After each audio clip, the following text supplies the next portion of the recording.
Good morning everyone. Study with Preksha 5483 में आपका स्वागत है। हम कर रहे हैं NMMS का पार्ट 1 मैथ, जिसके आपके पास 90 क्वेश्चंस आएंगे। 90 में से 36 मार्क्स लेने कंपलसरी हैं।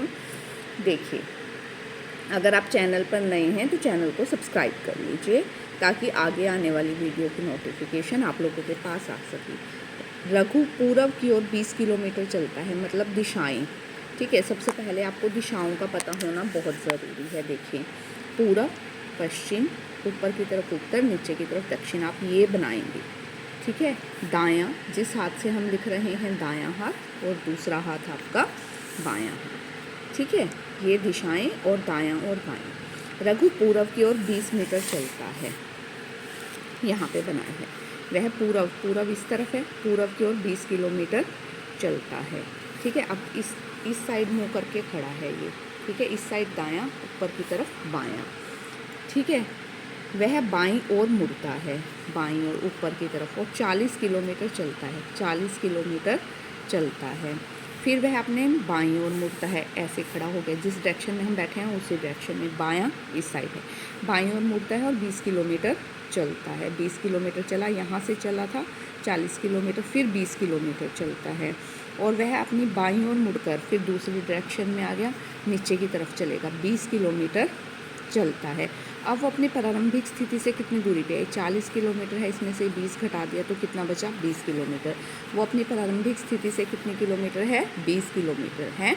ये आपका राइट आंसर है। अब देखिए, दिए गए शब्दों को अंग्रेजी वर्णमाला के अनुसार व्यवस्थित करना है आपको।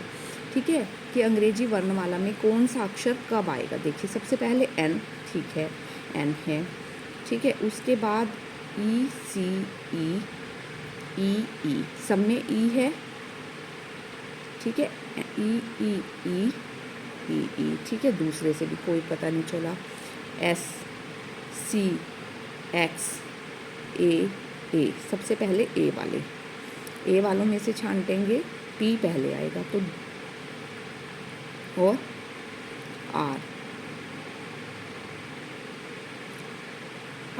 RST, आर पहले आएगा तो बी, ये फर्स्ट नंबर पे आएगा आपका, ये सेकंड नंबर पर आएगा। फर्स्ट और सेकंड हो गए हमारे बी और डी। उसके बाद चलते हैं ई, उसके बाद सी वाला आ जाएगा थर्ड नंबर पे, फोर्थ नंबर पे एस वाला, और फिफ्थ नंबर पे एक्स वाला। ई जिसमें लास्ट में है, फोर्थ नंबर पर ए है, थर्ड नंबर पर सी है, ये वाला बी आपका जो है वो राइट आंसर है। ABC आपने लिखी हुई है, उसमें से आप देखकर आसानी से अरेंज कर सकते हैं। निम्नलिखित शब्दों को सार्थक क्रम में व्यवस्थित करना है आपको, कि सबसे पहले क्या आएगा। सबसे पहले क्या आया? वन से हमें क्या मिली? लकड़ी से हमने क्या बनाई? लुगदी से क्या बना? कागज, और कागज से क्या बनी? किताब। सबसे पहले हम वन गए, वन से लकड़ी लाए, लकड़ी से लुगदी बनाई, लुगदी से कागज बना, कागज से किताब बना, जिसमें डी है, फिर उसके बाद सी है, फिर उसके बाद बी है, फिर उसके बाद ई है, फिर उसके बाद ए है। वो हमारा राइट ऑप्शन है। ठीक है, आगे चलते हैं। देखिए, बोर्ड मास, अगर आपने नहीं सुना है तो सबसे पहले बोर्ड मास सुनिए। BODMAS, डिवीज़न मतलब भाग सबसे पहले आती है, फिर मल्टीप्लिकेशन, फिर जमा, फिर माइनस।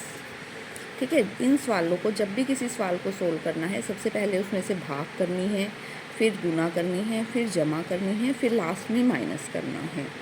ठीक है, अब उसने कहा है कि माइनस का अर्थ जमा है, जहाँ माइनस है इस सवाल में वहाँ पे हमें क्या लगाना है? जमा। वो निशान हम चेंज करेंगे। ठीक है, 15 गुना 5 जमा 4 माइनस 3 भाग 15। ठीक है, अब हमें चेंज करना है। माइनस, जहाँ पे हमारा माइनस है वहाँ क्या आ जाएगा? प्लस। यहाँ पे आ गया माइनस की जगह प्लस। प्लस का अर्थ है गुना, जहाँ प्लस है वहाँ आ गई आपकी गुना। गुना का अर्थ है भाग, यहाँ जहाँ गुना है वहाँ आ गई आपकी भाग, और भाग का अर्थ है माइनस। माइनस 15, 15 को 5 से भाग किया, 3 गुना 4 जमा 3 माइनस 15, 3 चौके 12 जमा 3, 12 और 3 15 माइनस 15, 0 जो है हमारा आंसर आ गया। नेक्स्ट क्वेश्चन भी इसी तरह, पहले हमने लिख लिया सी का अर्थ है भाग, जहाँ सी वर्ड आया है वहाँ हमने लगा दी भाग, ठीक है। प्लस ए का अर्थ है गुना, गुना 1/2। बी का अर्थ है जमा, जमा 1। और डी का अर्थ है -2। ये क्वेश्चन बन गया। अब सबसे पहले हमें सोल्व करनी है भाग। तो भाग में क्या करते हैं, भिन्न में पीछे वाला अक्षर उल्ट देते हैं, गुना में बदल जाता है। 4/1, 1/2 गुना 4/1 गुना 1/2 जमा 1 -2। अब इतने ये गुना में हो गए, 2 दूनी 4, 2 से 2, 1 बचा हमारे पास। 1 जमा 1 -2, 2 - 2 बराबर 0। 0 जो है हमारा राइट आंसर आ गया। इसके बाद अगले क्वेश्चन में निम्नलिखित में से कौन सा सही है।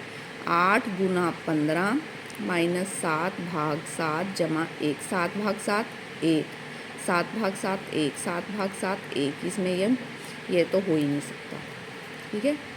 भाग अब हमें चाहिए 128, 15 निम 135, ठीक है। 8 निम 72, 7 8 56, ये तो गलती था पहली।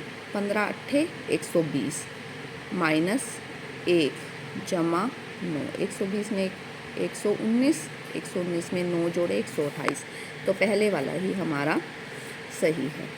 आगे चलते हैं। 7 + 11 324, 8 + 12 400। तो 9 + 6 किसके बराबर होगा। 7 और 4 11 और 8, 11 और 7 18, 18 को 18 से गुना किया 324 आ गया। 1 से 20 तक के वर्ग आपको याद करने हैं, ठीक है। ये वर्ग का सवाल है। 11 जमा 7 18, 18 को 18 से गुना किया 324। 8 जमा 12 20, 20 का वर्ग 400। 9 जमा 6 15, 15 का वर्ग 225। तो 225 जो है इसका राइट आंसर है। अब लुप्त अक्षर खोजें। लुप्त अक्षर खोजने में सबसे पहले हमें गिनना है कि कितने अक्षर हैं। 1 2 3 4 5 6 7 8 9 10 11 12 13 14 15 16 17 18, 18 हैं। 18 2 गुना 9 करके आएगा 18, 3 छिक्के 18 ऐसे, ठीक है। तो ए ये हमें दिखाई दे रहा है। ए बी 3 बार ए 3 बार बी, 4 बार ए 4 बार बी। तो ए यहाँ सबसे पहले भरा हमने बी, फिर भरा ए, फिर भरा ए, फिर भरा बी, जिसका है BA बी। तो ये हमारा राइट आंसर है। अगले क्वेश्चन पे चलते हैं। अगर आपने चैनल को सब्सक्राइब नहीं किया है तो सब्सक्राइब कर लीजिए, ताकि बहुत सारी वीडियोस अवेलेबल हैं, आप देख सकें और पेपर को आसानी से हल कर सकें। यदि बैडमिंटन, आयत जो है वो बैडमिंटन, जितने भी इसमें लोग हैं वो क्या करते हैं, वो बैडमिंटन खेलते हैं। त्रिभुज में जो भी लोग हैं वो वॉलीबॉल खेलते हैं, और वृत्त में जितने भी लोग हैं वो टेनिस खेलते हैं। तो निम्नलिखित प्रश्नों के उत्तर देने हैं। हमने टेनिस लिख लिया, बैडमिंटन लिख लिया, वॉलीबॉल लिख लिया। तीनों खेल जो तीनों में है अक्षर वो ढूंढना है। जो तीनों में अक्षर आ रहा है वो अक्षर हमें ढूंढना है। ये जगह जो है वो तीनों में है, वृत्त में भी है, आयत में भी है, त्रिभुज में भी है। इसका आंसर है 4। तो 4 लोग हैं जो तीनों खेल खेलते हैं। संख्या 7 व्यक्तियों के समूह का प्रतिनिधित्व करती है जो खेलते हैं। संख्या 7 जो है कौन से लोगों का प्रतिनिधित्व करती है जो खेलते हैं। अब हमने ढूंढा 7 कहाँ है, यहाँ है। त्रिभुज में है, मतलब वो लोग वॉलीबॉल तो खेलते हैं, और आयत में भी है, इसका मतलब वो बैडमिंटन भी खेलते हैं। इसमें नहीं है तो वो टेनिस नहीं खेलते, वो क्या खेलते हैं, वो बैडमिंटन और वॉलीबॉल खेलते हैं। केवल वॉलीबॉल और बैडमिंटन खेलते हैं लेकिन टेनिस नहीं खेलते। उन लोगों का वह संख्या जो उन व्यक्तियों का समूह दर्शाती है जो टेनिस खेलते हैं लेकिन बैडमिंटन और वॉलीबॉल नहीं खेलते, जो सिर्फ टेनिस खेलते हैं, जो सिर्फ टेनिस खेलते हैं। ये है टेनिस। 3 तो ये दोनों खेल रहे हैं, 2 त्रिभुज में भी है, एक जो है वो लोग सिर्फ टेनिस खेलते हैं। इसका आंसर है 1, जो लोग सिर्फ टेनिस खेलते हैं। दी गई आकृति में आपको त्रिभुजों की संख्या ज्ञात करनी है कि कितनी त्रिभुजें हैं।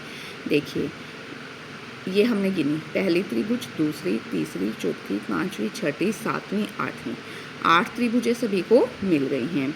उसके बाद देखिए 9वीं, 10वीं जो 2 त्रिभुजों से मिलकर बनी हैं, 11वीं, 12वीं, ये हमें मिल गई 12 त्रिभुजें।